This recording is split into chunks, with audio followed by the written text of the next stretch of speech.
Hey guys, welcome back to the channel. In today's video, I'm going to break down how to add text in Affinity. So let's jump right in.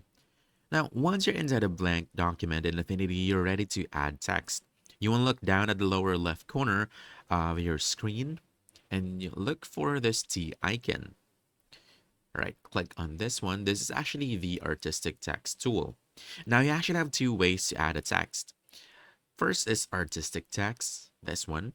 This is great for titles, labels, and stylized text. And then the other one, this is the normal text, perfect for paragraphs or longer sections.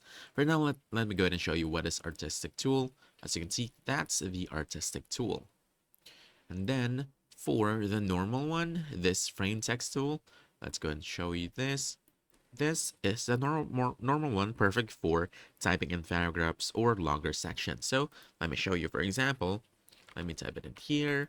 From here, you can already edit the size and fonts or whatever of your text. That's it. That's basically it. Adding and editing text in Affinity is super simple once you know where the tools are. So, if you found this helpful, don't forget to hit that like button, subscribe for more quick guides, and I'll see you in the next one. Thanks!